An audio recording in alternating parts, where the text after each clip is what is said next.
Olá, está no ar mais um podcast Faz Sentido?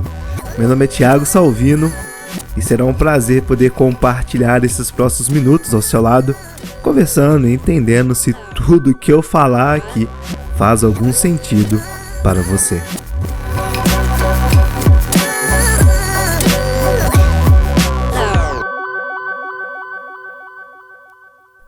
No podcast de hoje, nós vamos estar conversando um pouco sobre o texto de Marcos capítulo 5, do versículo 21 até o 43, sobre a espera. O título do nosso podcast é A Espera.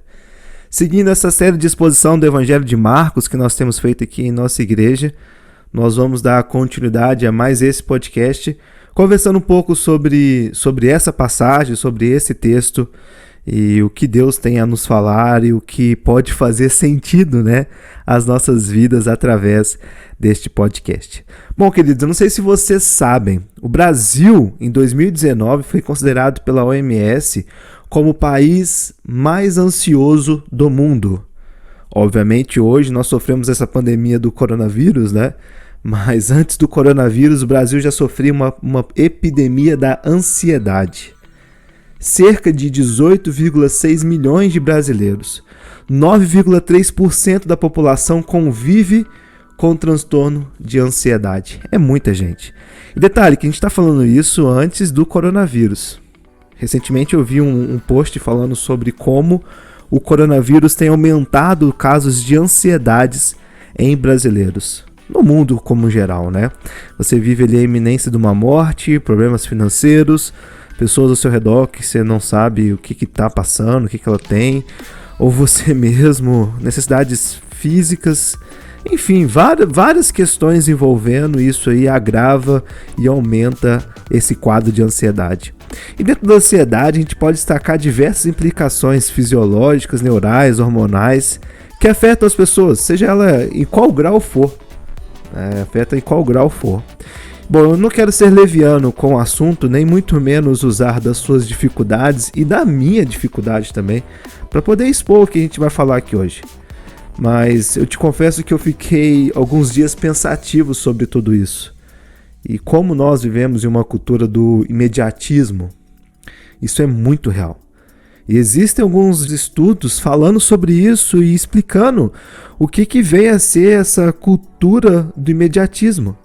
Como nossa sociedade tem sofrido e sendo cada vez mais arrastadas para dentro do imediatismo. Olha só que interessante. A máxima do imediatismo preza que o tempo livre é algo que deve ser evitado a todo custo.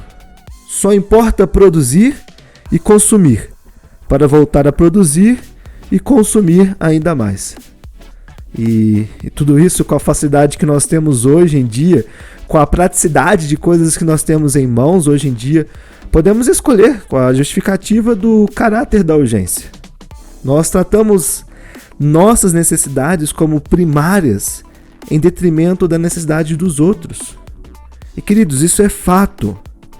Sempre sofremos mais do que a outra pessoa. Sempre a outra pessoa pode esperar para que eu possa ser atendido. Eu preciso disso. Eu preciso sanar minha dificuldade agora. Eu não posso esperar, porque o meu tempo é contado. Minha necessidade é maior. Enfim, o que eu estou querendo trazer com tudo isso, como nós trazemos um holofote muito grande para as nossas necessidades. E olhamos para elas como fontes primárias da resolução de problemas. E o que for vir depois disso será apenas consumismo para voltar à produção. Percebem como nós estamos doentes? E eu não me excluo nisso. Não, pelo contrário. Dentro dessa porcentagem de pessoas ansiosas, eu, Thiago, faço parte. Dentro do quadro das pessoas que sofrem por alguma situação, eu faço parte. Dentro do quadro das pessoas que precisam sanar suas necessidades agora, eu faço parte. Eu faço parte.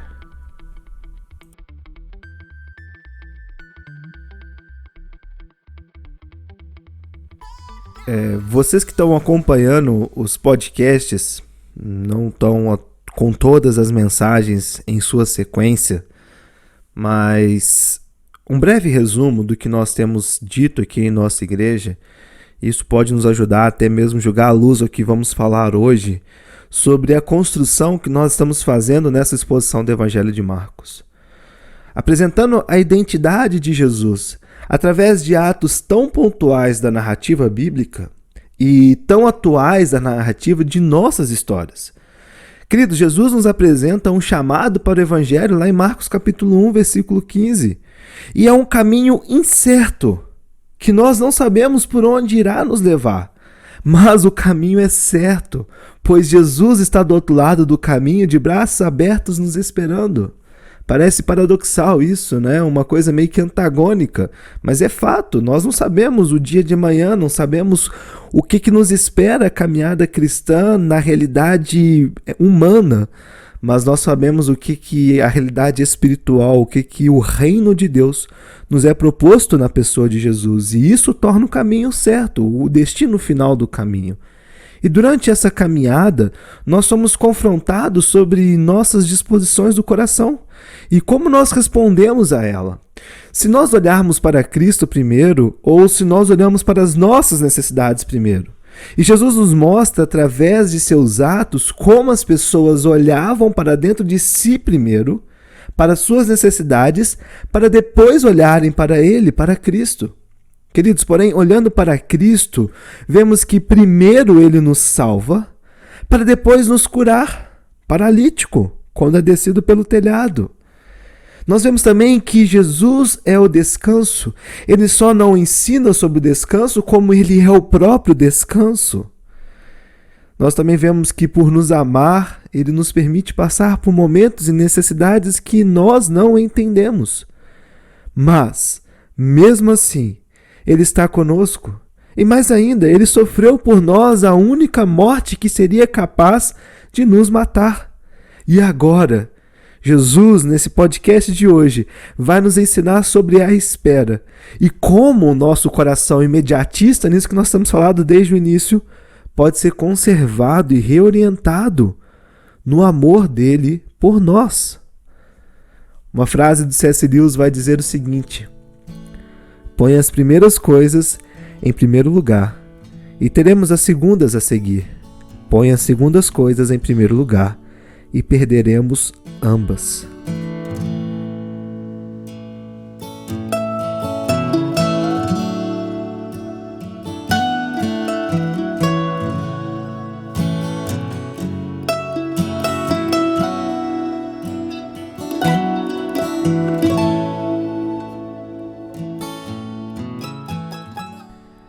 Marcos capítulo 5, versículo 21 e 22. Jesus entrou novamente no barco e voltou para o outro lado do mar, onde uma grande multidão se juntou ao seu redor na praia. Então, chegou um dos líderes da sinagoga local, chamado Jairo.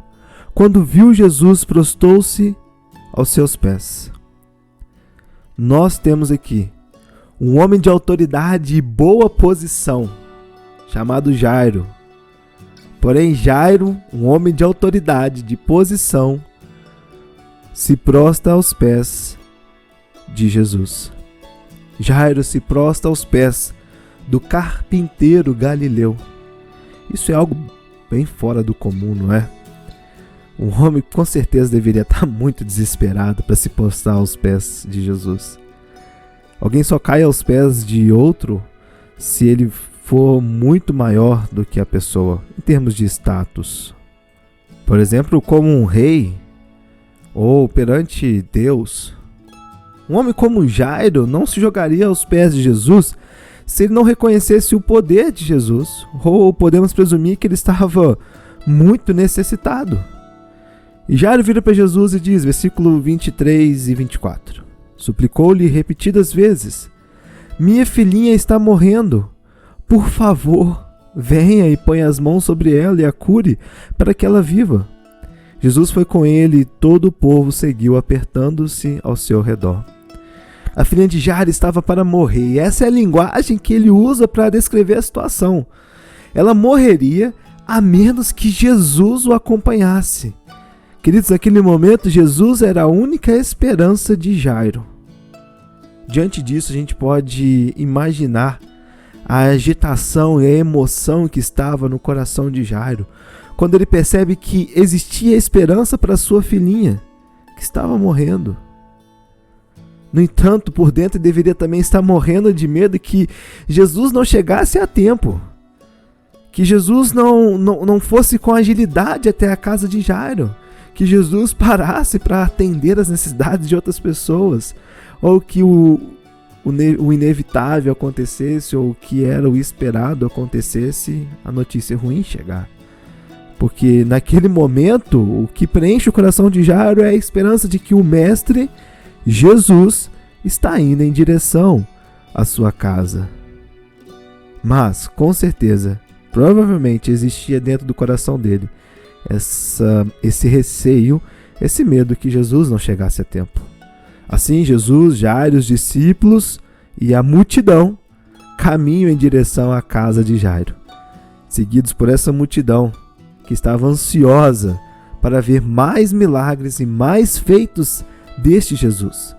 E, queridos, neste caminho, Marcos nos conta que uma mulher, ciente da fama de Jesus, como a multidão que estava seguindo, mas ele fala especificamente sobre essa mulher sofrendo há muito tempo por algo completamente discriminatório para a cultura e a sociedade que ela estava. Ela entende que precisa tomar uma atitude. Ela entende que precisa agir. Ela entende que precisa enfrentar tudo e todos para tentar a única coisa que poderia ser a solução para o seu problema. Assim como para Jairo, Jesus era a única esperança desta mulher. Afinal de contas, era Jesus que estava passando ali. É aquele que estava curando pessoas, operando sinais, realizando milagres, dizendo palavras nunca ditas antes. Não é à toa que o próprio Jairo se prostrou aos pés desse Jesus.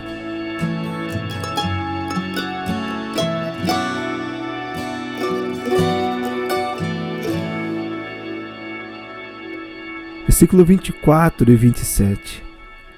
Jesus foi com ele, 24 ao 27. Jesus foi com ele e todo o povo seguiu, apertando-se ao seu redor. No meio da multidão estava uma mulher que havia 12 anos sofria de uma hemorragia. Tinha passado por muitas dificuldades nas mãos de vários médicos e ao longo dos anos gastou tudo o que possuía sem melhorar. Na verdade, havia piorado. Tendo ouvido falar de Jesus, aproximou-se por trás dele no meio da multidão e tocou em seu manto. Essa mulher sofria há muito tempo de uma doença que para os judeus era considerada impura. Na verdade, a menstruação era considerada um período de impureza para a mulher. Precisamos ressaltar 3 pontos muito importantes sobre essa mulher antes de darmos um próximo passo nesse podcast. O primeiro aspecto é que ela era uma mulher. Para aquela época, para aquele contexto, para aquela cultura, a mulher era mal vista. Na verdade, era vista como objeto de posse. Posse para a família ou posse para o marido. Posse para os pais, né? Ou então a mulher era vista apenas como objeto de procriação. O segundo aspecto é que ela tinha uma doença. A menstruação era categorizada pela lei como um período de impureza da mulher. Isso não é uma doença, mas era um período de impureza da mulher. Porém, o fluxo constante de sangue que ela estava tendo, isso sim era a doença que ela tinha. E era necessário cumprir diversos ritos espirituais para poder se purificar daquele momento. Levíticos capítulo 15, versículo 19 diz: quando uma mulher tiver sua menstruação, ficará cerimonialmente impura por 7 dias. Quem tocar nela durante esse período ficará impuro até o entardecer. Versículo 25 do mesmo capítulo 15 de Levítico vai dizer: se uma mulher tiver por muitos dias um fluxo de sangue que não seja sua menstruação normal, ou se ela continuar a sangrar depois da menstruação normal, ficará cerimonialmente impura, enquanto durar o sangramento. A mulher ficará impura, como acontece durante a menstruação. E o terceiro aspecto é que ela não tinha dinheiro, mas para poder procurar alguma ajuda, tentar encontrar um alívio, encontrar uma cura, encontrar algo que pudesse a libertar do que ela estava passando. Ela tinha gastado tudo o que tinha e o que não tinha. Hoje, quando eu olho para essa história, eu olho para esse contexto, me dá até um troço na boca do estômago. Na minha percepção, lidar com problemas físicos já não é fácil, é difícil. Mas pensa no estado emocional e psicológico daquela mulher. Rejeitada por todos, rejeitada pelo seu Deus, entre aspas, por causa da lei. A lei que a categorizava como impura. Só o fato de você ser mulher e passar pela menstruação, que é algo normal da mulher, já é um período de impureza. Agora imagina 12 anos sendo considerada como impura. E fora tudo isso, não tinha dinheiro, provavelmente não tinha marido, o texto não fala. Mas talvez não tinha marido, família, alguém que pudesse cuidar dela. Era um peso morto, entre aspas, pesado isso, mas poderia ser o contexto daquela mulher. Assim como todos que foram até Jesus, essa mulher tinha sua necessidade. Essa mulher tinha o seu problema. E essa mulher precisava de uma solução para o que ela estava passando. Versículo 27 ao 30 diz: Tendo ouvido falar de Jesus, aproximou-se por trás dele no meio da multidão e tocou em seu manto. Pois pensava, se eu apenas tocar em seu manto, serei curada. No mesmo instante, a hemorragia parou, e ela sentiu em seu corpo que tinha sido curada da enfermidade. Jesus imediatamente percebeu que dele havia saído o poder. Queridos, mediante a todas as tentativas que essa mulher conhecia, nada resolveu o seu problema. Mas Jesus não podia deixar de passar despercebido. Afinal de contas, era Jesus que estava passando ali. Ela tinha que ao menos tentar tocar nesse Jesus, pois ela sabia que Jesus podia curá-la. Agora, pensa em tudo que nós falamos até aqui. Tudo que essa mulher enfrentou na vida. Agora ela corria risco de morte, de ser lixada em público. Para uma sociedade é quase um atentado, aquele ato de tentar passar por meio das pessoas e poder tocar em Jesus. Lembra, ela era impura. E aí o fato de ser impura, se ela tocasse alguém, aquela pessoa ficava impura também. Mas ela tinha que passar pelo meio da multidão, se espremendo entre as pessoas, para poder tocar em Jesus. E se alguém a reconhecesse? Algo pior poderia acontecer. Mas essa mulher, queridos, ela não queria saber de mais nada, exceto da possibilidade de ir ao encontro desse Jesus, ir ao encontro de Jesus. E o texto nos diz que naquele momento de Jesus saiu cura para a vida daquela mulher, um milagre. Jesus naquele momento soube que dele havia saído o poder, que dele havia sido operado um milagre naquele momento. Pensa bem, quantos não estavam tocando em Jesus? Quantos não estavam espremendo, apertando em Jesus? Quantos não estavam querendo sugar algo de Jesus? E o texto nos diz de que Jesus saiu o poder e curou aquela mulher.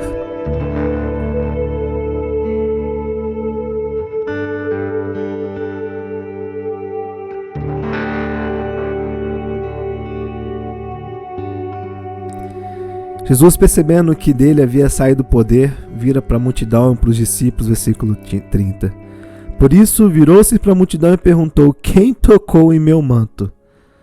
Seus discípulos disseram: veja a multidão, que o aperta de todos os lados. Como o Senhor ainda pergunta: quem tocou em mim?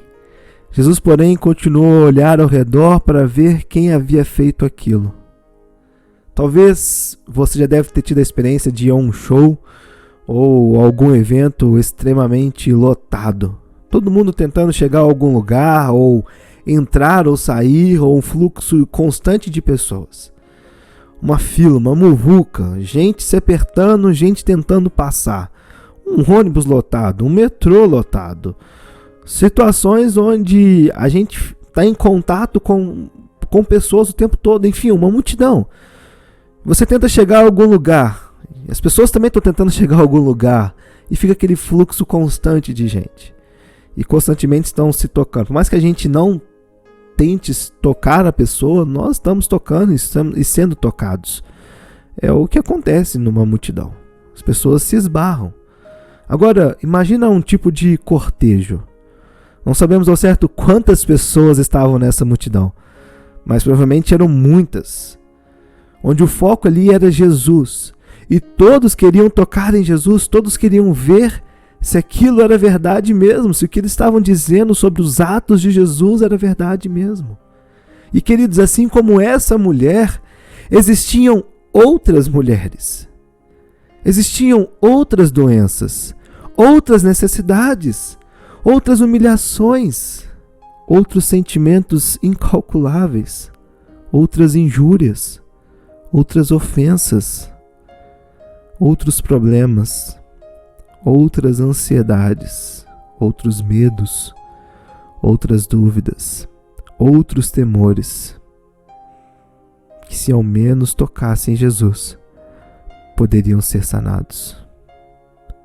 E ali, procurando saber quem havia tocado nele, essa mulher mais uma vez decide enfrentar a ira julgadora da sociedade.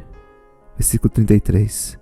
Então, a mulher, assustada e tremendo pelo que lhe tinha acontecido, veio ajoelhando-se diante dele e contou o que havia feito. Jesus virou para aquela mulher e disse: Filha, a sua fé a curou. Vá em paz. Seu sofrimento acabou.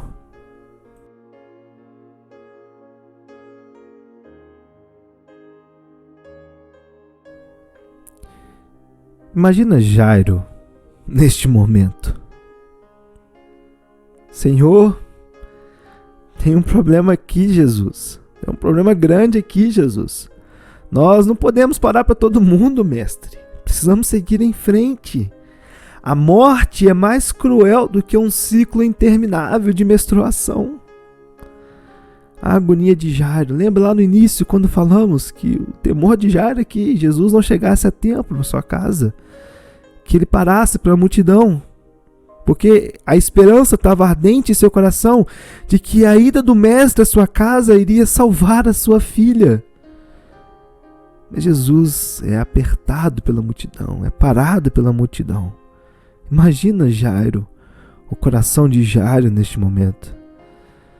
Queridos, o texto nos ensina algumas coisas muito importantes sobre a identidade de Jesus e sobre os seus atos. Jesus não precisava que aquela mulher se identificasse. Nada é novo para Deus. Nada. Jesus não foi pego de surpresa por essa mulher. Jesus permitiu tudo isso para ensinar a ela e a nós que o seu poder, que o poder de Jesus não é manipulável. Ao ir até Jesus, ao ser curada, essa mulher poderia ter pensado que o seu ato de enfrentar a multidão tenha feito ela ser curada, ter dado credibilidade para o seu ato. O fato dela ter agido e a forma como ela agiu pode ter a curada, manipulou o poder de Jesus para que ela pudesse ter a cura. Mas não foi isso. E sim a fé daquela mulher que a curou. Jesus está dizendo a ela: o que te curou foi a tua fé. E agora que sabes disso, está um relacionamento comigo que transformará a sua vida. Sabe? Não vamos manipular o poder de Jesus para ele atender às nossas necessidades. Por mais que nós tentamos muitas vezes, isso jamais irá acontecer. Jamais irá acontecer. Não é a intensidade da nossa fé que vai nos salvar, mas sim a quem depositamos a nossa fé. Não foi a intensidade da fé daquela mulher de enfrentar a multidão que a curou e a salvou, mas a quem ela colocou a fé que seria capaz de mudar a vida dela. Nossos problemas e a forma como chegamos a Jesus poderão ser resolvidos mediante a fé que nós temos em Jesus e a forma como Ele irá atuar. Mas lembre-se, Jesus, irá atuar no tempo e da forma dele, não da forma e do tempo que nós queremos que Ele atue, mas do tempo e da forma dele atuar.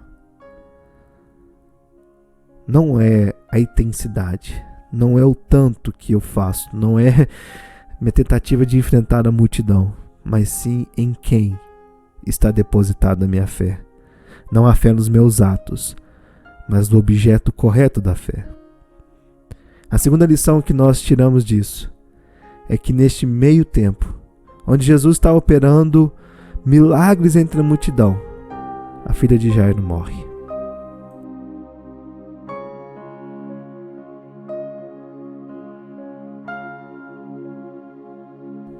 Versículo 35. Enquanto Jesus ainda falava com a mulher, chegaram mensageiros da casa de Jairo, o líder da sinagoga, e lhe disseram: sua filha morreu. Para que continuar incomodando o mestre? Jesus, porém, ouviu, e aqui alguns manuscritos vão dizer ignorou. Então Jesus, porém, ouviu / ignorou essas palavras e disse a Jairo: não tenha medo, apenas creia. De coração, eu não saberia como reagir neste momento.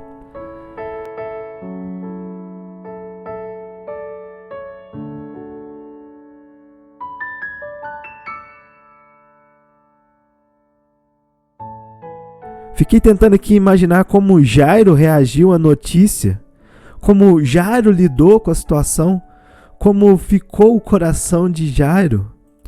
Assim como a mulher, Jairo se prostrou aos pés de Cristo. Assim como Jairo, a mulher também se prostrou aos pés de Cristo. Pois assim como a mulher, Jairo imaginava que poderia controlar o poder de Jesus, manipular o poder de Jesus para atender às suas necessidades. Mas Jesus está dizendo aqui que assim como não controlamos o seu poder, não controlamos o tempo. Queridos, Deus não irá atuar só porque nos prostramos aos seus pés. Não. Deus não irá se mobilizar só porque clamamos a Ele, para que Ele olhe para as nossas necessidades, para os nossos sofrimentos, para os nossos problemas. Mas Deus irá atuar no momento certo e na hora certa para que Ele seja glorificado.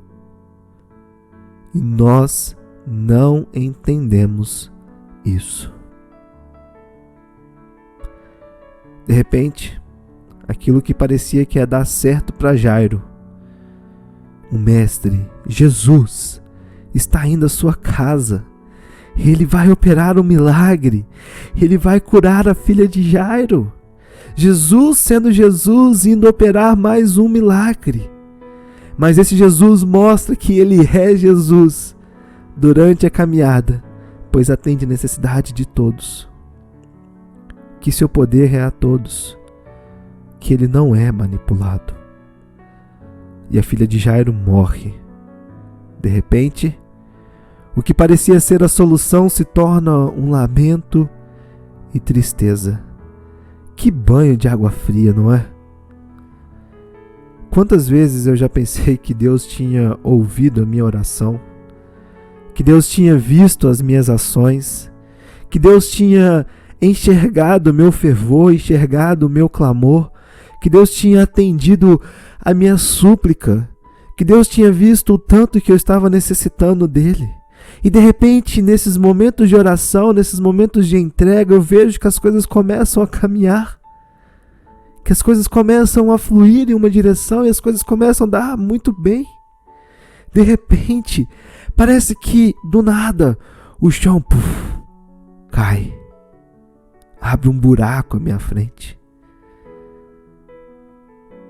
De repente parece que o que era solução se torna em um problema. E eu não tenho mais respostas. Na verdade, achava que eu tinha as respostas, mas eu nunca as tive. Muito menos agora.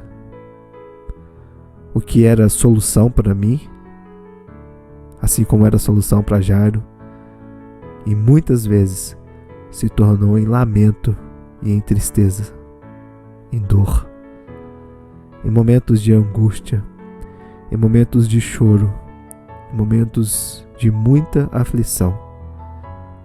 Não sabia o que me esperava. Mas aí, queridos, é que nós ouvimos a doce e meiga voz aliviadora de Jesus Cristo dizendo a nós: espera, espera, não tenha medo, apenas creia, apenas creia. Pode parecer que tudo deu errado, mas não se esqueça que você não controla Deus, que nossa fé não controla as ações de Deus. Pode parecer que o tempo se esgotou, mas Deus é o dono do tempo. Deus é o criador do tempo. Pode parecer que a vida se foi, mas Ele é o dono da vida, é o criador da vida. Pode parecer que não tem solução, mas Jesus é a solução. Jesus falou muito comigo durante o estudo para essa mensagem, no momento de pregar essa mensagem e no dia seguinte após que eu trouxe essa mensagem, e fala comigo agora enquanto estou gravando esse podcast, do tanto quanto eu preciso descansar de que as minhas ações não vão mudar e nem vão dar sentido ou direção a Deus. Eu quero deixar claro aqui, abrir um parêntese. Por mais que eu diga que nossas atitudes não mudarão a atitude de Deus, nós precisamos nos mover em direção a Deus. A nossa oração não é para mover Deus, mas é porque nós precisamos da oração. Deus não precisa das nossas orações, nós precisamos da oração. Nós precisamos clamar, render, nos prostrar ao pé de Jesus. Nós precisamos disso. Mas isso não vai mudar Deus, apenas será um reflexo da mudança que o próprio Deus fez em nossos corações. Fecha parênteses.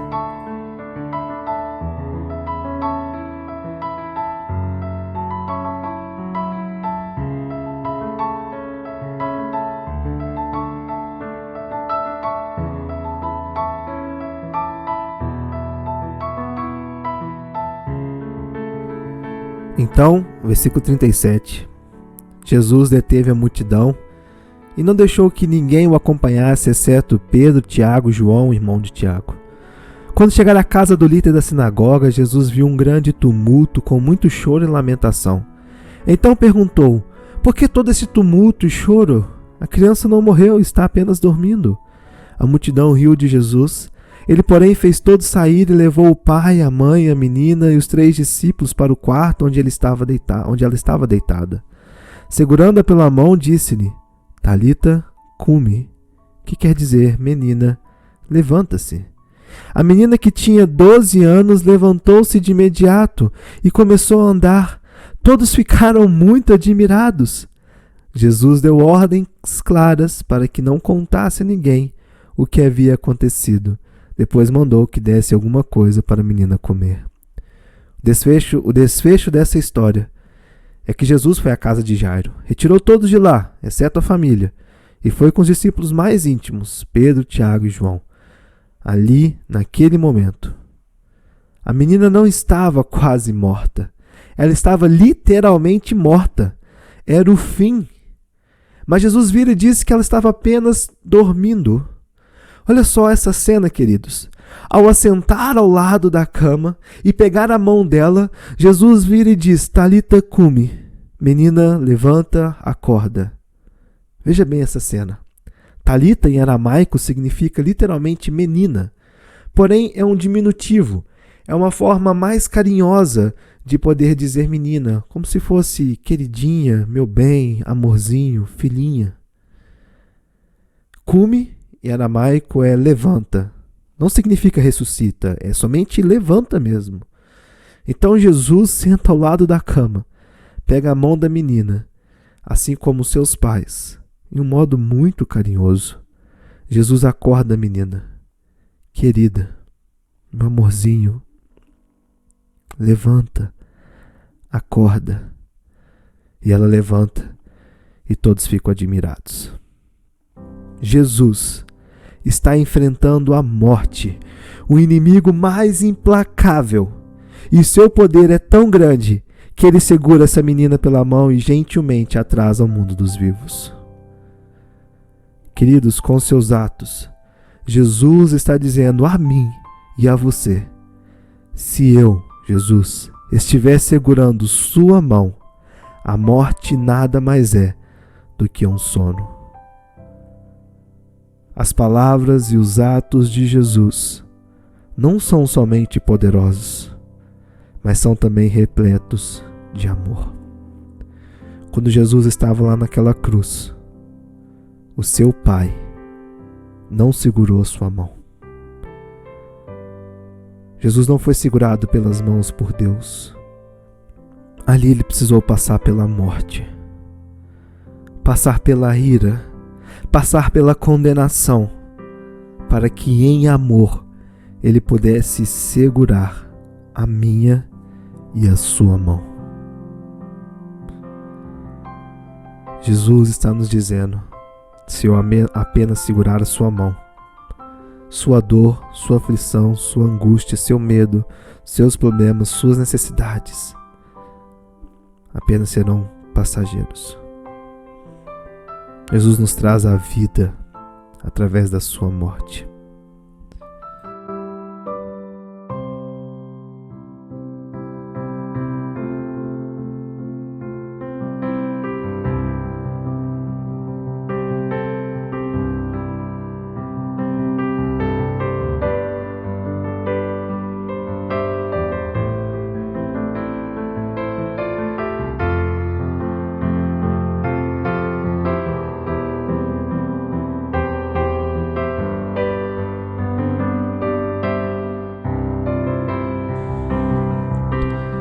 O poder de Jesus, queridos, não é controlável. E também não controlamos o tempo. O que podemos apenas é esperar. Esperar. Esperar. Não tenha medo. Apenas creia que Jesus vai fazer algo para que Ele seja glorificado. E aí, fez sentido? Eu espero que sim. Espero que essas palavras tenham feito sentido e que elas possam ressoar em seus corações. Que a espera possa te trazer alegrias e entender que não precisamos ter medo, apenas crer que Jesus pode fazer algo. Que o Senhor te abençoe. Muito obrigado por compartilhar esses minutos comigo. Nos encontramos aí no nosso próximo podcast. Que Jesus abençoe a todos. Grande abraço.